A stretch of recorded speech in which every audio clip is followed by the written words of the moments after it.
Assalamualaikum warahmatullahi wabarakatuh. Kembali lagi bersama saya di channel Official Trisno ya. Jadi buat konten kali ini mohon maaf saya gak pergi kemana-mana dikarenakan ada satu dan lain hal.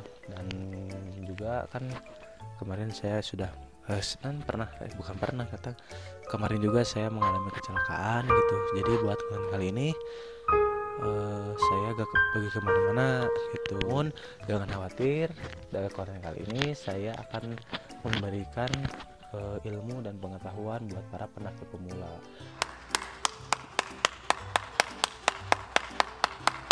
Walaupun sejujurnya saya juga bukan pendaki senior atau pendaki yang penuh dengan segala pengalaman. Namun seenggaknya saya memberikan pengetahuan ini agar kalian para pendaki yang pengen mendaki di gunung atau camping di gunung gitu ya, bisa tahu alat-alat apa saja kah yang harus dibawa oleh pendaki pemula. Iya.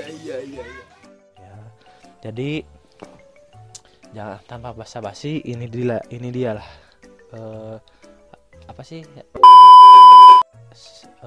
list yang harus kalian bawa untuk pergi naik gunung.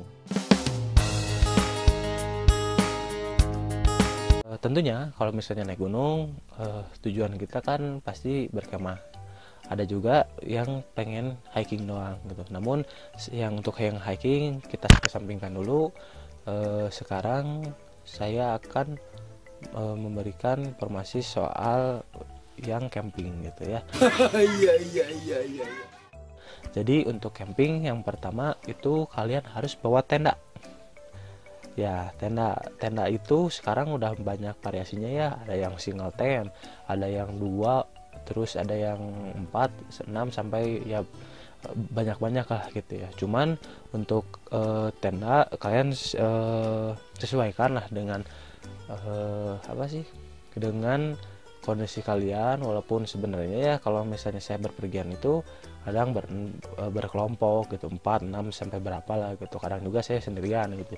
Cuman saya pribadi gitu ya, untuk membeli tenda saya saranin kalau misalnya kalian pengen pergian contohnya sendirian, pakailah yang 2 gitu, yang kapasitas 2 orang.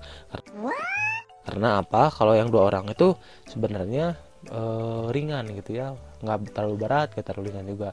Cuman untuk luasnya lebih enak yang 2 gitu ketimbang yang single. Kalau single kan pasti buat 1 orang lah gitu. Kalau yang 2 kalian bisa pakai buat misalnya simpan barang-barang, jadi gak terlalu haririn gitu ya. Yang kedua itu adalah sleeping bag. Walaupun kata Kang Rian kemarin sleeping bag itu penting gak penting gitu ya, harus bawa atau gak bawa. Sebenarnya mah kalau misalnya saya pribadi, kalau sleeping bag itu cukup penting ya, karena kan apa, kalau misalnya kedinginan gitu,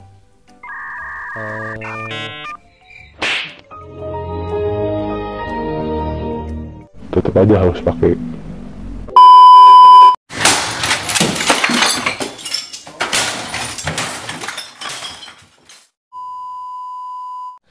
Sleeping bag itu penting ya, dikarenakan apa, menunjang kehangatan kalian saat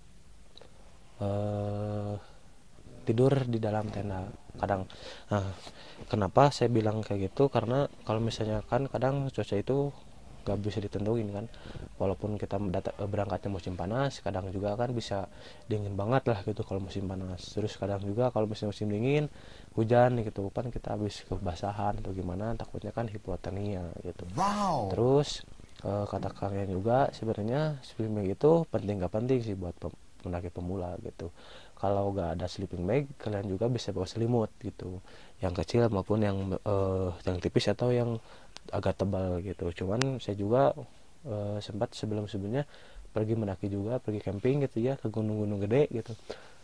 Saya nggak pakai sleeping bag gitu, pakai sarungan aja sudah cukup gitu karena kadang malas buka gitu lah, malas buka sleeping bag karena kan gulungnya ribet, terus ukurannya itu gede gitu, jadi memakan tempat yang cukup besar lah di tas carrier kalian gitu. Iya. Oke, untuk barang yang ketiga ada peralatan masak gitu ya. Peralatan masak itu seperti apa aja? Yang pertama kompor gitu ya. Kompor sekarang banyak variasinya, dari kompor parafin, kompor spiritus gitu ya. Terus kompor gasnya bukan yang gas dua tungku ya, namun gasnya ya yang high cook gitu, yang kecil lah gitu. Itu fungsinya kalian juga, yang pertama itu lebih ringan gitu ya, terus yang kedua nggak ribet gitu bawahnya, dan titik bekunya juga kan kadang-kadang bahan bakarnya si gasnya itu bisa lebih minus 10 derajat atau 5 berapa derajat lah gitu. Terus buat yang sekarang juga kan udah banyak yang kompor ultralight gitu, jadi kalian nggak usah bawa kompor yang ribet-ribet yang harus kayak koper gitu. Terus yang selanjutnya yang kedua itu adalah cooking set. Menurut saya itu cooking set penting ya. Kalau cooking set itu lebih ke praktis gitu. Kalau misalnya apa sih kan banyak lah gitu, dari bahan barang-barang yang kayak panci, katel, terus dan sebagainya gitu. Kalian boleh aja bawa, cuman menurut saya lebih efisien bawa cooking set gitu, walaupun nggak terlalu gede tapi cukup lah gitu buat masak di gunung pakai cooking set, daripada kalian ribet-ribet terus bawa panci, bawa katel, itu spill buat di apa sih, di kapasitas di dalam tasnya jadi kebuang percuma gitu. Malah pernah kejadian teman saya tasnya itu gede tapi dalamnya itu cuman bawa panci, bawa katel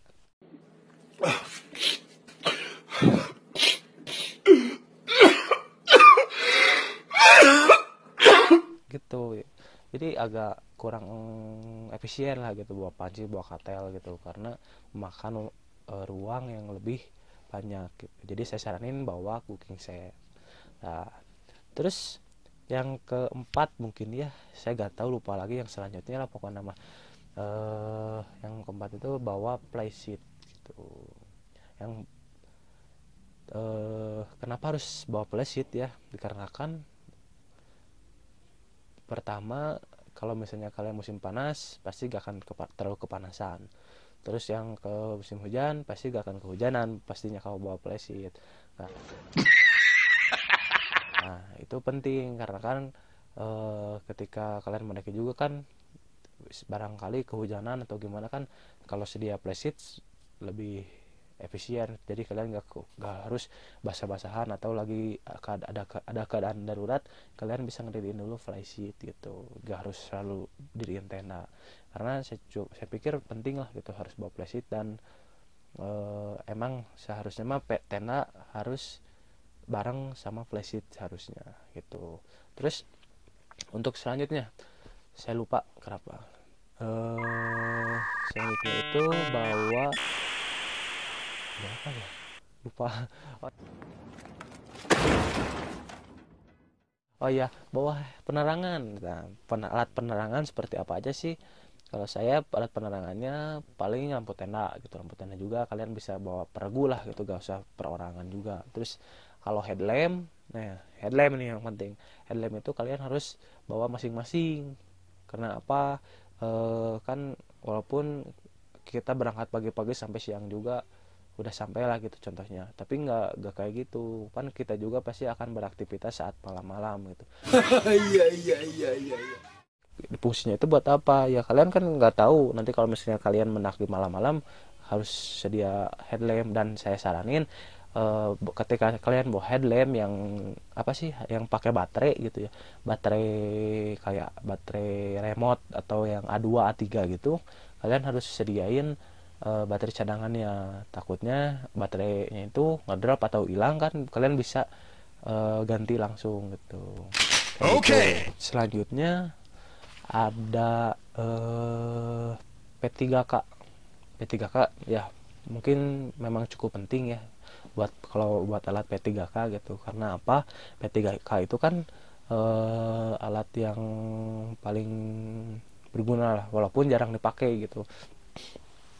Namun untuk saya pribadi, saya juga jarang pakai bawa P3K ya, dikarenakan saya belum, amit-amit ya, belum mengalami kejadian yang lain-lain gitu. Jadi saya bawa P3K-nya itu paling telak angin atau antangin, obat masuk angin, terus minyak kayu putih, sama Hansaplast buat luka-luka kecil, luka-luka ringan gitu. Jadi tapi alhamdulillahnya saya gak pernah pakai alat-alat yang berlebihan kayak buat tabung oksigen dan obat-obat lainnya gitu.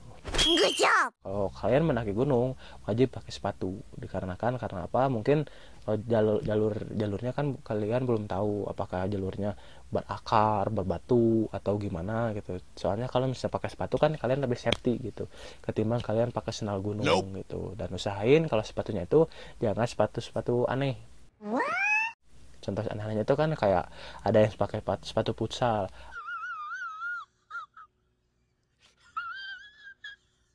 ada yang pakai sepatu pants atau sepatu merek-merek lain lah gitu. Dan bukan maksudnya merek-merek lain itu bukan masuk ke kategori outdoor gitu. Jadi saya saranin pakai sepatu yang khusus buat outdoor ya, walaupun harganya lumayan ya, kisaran 300.000 juga. Dan kadang juga ada juga yang murah, ada yang 200.000 udah dapat yang bagus gitu. Jadi kalian nggak harus ngecek beli sepatu gunung harga harga minimal 700 kayak brand-brand yang ternama yang mahal kayak gitu. Enggak, saya pikir kalian mendaki juga harus pakai budget yang seminimal mungkin gitu. Seminimal mungkin itu yang pertama yang enak dipakai, dan kedua gak terlalu besar ke dompet. Oke.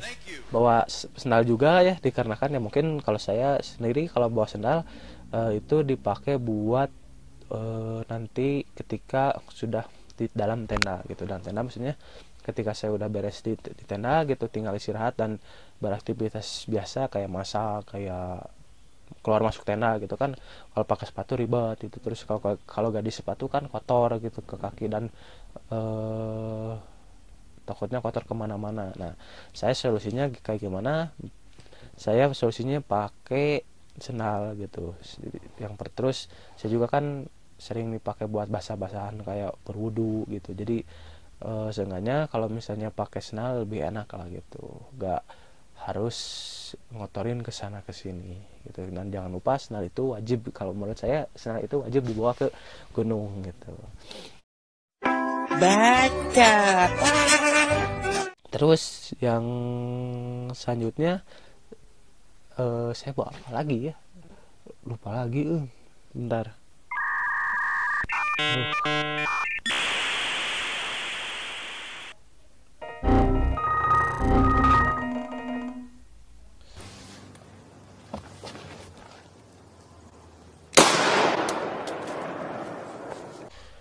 Saya bawa apa lagi ya, bentar. Nah nih buat hal selanjutnya itu kalian harus bawa jas hujan. Dikarenakan apa ya, walaupun karena kan sekarang lagi musim penghujan juga gitu, jadi kalian wajib bawa jas hujan. Takutnya kalian kehujanan di saat pendakian gitu, ataupun apa sih, harus ngebenerin tenda karena hujan-hujanan. Nah yang penting jas hujan itu pertama kalian nggak harus yang mahal gitu ya, bukan jas hujan motor juga gitu. Kalau misalnya untuk dalam pendakian, biasanya saya saranin jas hujan itu jas hujan ponco. Jas hujan ponco itu bisa, pertama kalian bisa nutupin tubuh kalian, yang kedua kalian bisa nutupin tas keril kalian gitu, biar gak kebasahan. Kalau syukur-syukur keril kalian sudah bahannya ada yang udah waterproof atau juga udah yang pakai rain cover gitu. Namun buat lebih maksimal lagi kalian pakai jas hujan yang ponco. Wow. Walaupun tapi kalau misalnya kalian nggak punya yang ponco, kalian gak apa-apa lah gitu, pakai yang apa sih, yang dari jas hujan plastik juga gitu, yang dari kresek yang di Indomaret yang 12.000 atau yang 15.000 lah, saya pikir cukup. Terus selanjutnya selanjutnya adalah trekking pole. Kenapa saya bahas trekking pole ya, dikarenakan walaupun jarang yang pakai trekking pole juga, tapi kadang juga kebanyakan pakai trekking pole. Nah ini juga dipakai buat fungsinya gitu ya, kalau saya baca buat kalian mendaki lah gitu, biar kalian lebih enak topangannya gitu. Terus yang kedua bisa dipakai juga buat nanti nahan playseat gitu, buat pas kalian mendirikan playseat, walaupun yang dari tenda juga gitu. Namun saya itu jarang pakai trekking pole ya, dikarenakan belum beli. Yang pertama belum beli, yang kedua yang kedua belum kepake lah gitu kalau saya pakai trekking pole gitu. Jadi saya biasanya nggak bawa trekking pole. Yang selanjutnya itu matras. Nah matras itu sekarang kan lagi banyak ya, dari matras aluminium foil, matras biasa, matras busa yang tebalnya bermacam-macam, terus matras angin gitu. Nah kalian itu harus sesuaiin. Kalau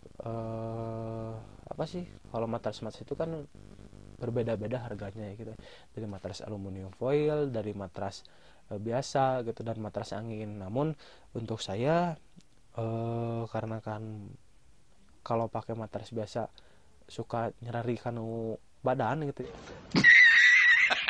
jadi saya pakai matrasnya matras angin. Sombong amat. Walaupun matras angin lumayan gitu ya, harganya di kisaran 175 sampai 300 ribuan juga sudah dapat matras angin. Wow. Kalau misalnya kalian pengen low budget, kalian bisa bawa matras biasa, matras yang busa hitam gitu, atau juga matras yang aluminium foil. Namun kalau lebih bagus lagi, kalian kombinasiin antara matras aluminium foil dan matras angin, biar biar hangat, biar fungsinya hangat terus nyaman juga gitu. Iya. Oke teman-teman, jadi untuk konten kali ini cukup sekian dulu ya. Udah kalian juga mungkin sudah tahu dari awal sampai tadi list keberapa gitu peralatan pendaki yang harus kalian bawa gitu untuk para pendaki pemula gitu, biar kalian nggak bingung. Kalian bisa catat atau apapun juga, terserah kalian mau dipakai atau enggak juga. Itu ilmu dari pengetahuan dan pemahaman dari saya. Iya. Nah untuk konten kali ini cukup sekian dulu ya. Mungkin untuk di konten berikutnya saya bisa kembali lagi mengeksplor tempat-tempat yang harus saya ekspor gitu. Nah jangan lupa rekomendasiin tempat yang harus saya datengin dan tulis di kolom komentar gitu ya. Dan jangan lupa buat kalian yang baru dari channel ini, jangan lupa subscribe, comment, and like, and share sebanyak mungkin biar channel ini makin berkembang, dan kita mengeksplor juga lebih jauh lagi gitu ya. Dengan subscribe channel ini, kalian mendukung channel ini menjadi lebih baik gitu. Nah jadi sekian dulu dari saya. Wassalamualaikum warahmatullahi wabarakatuh. See you di next video. Oke, bye bye.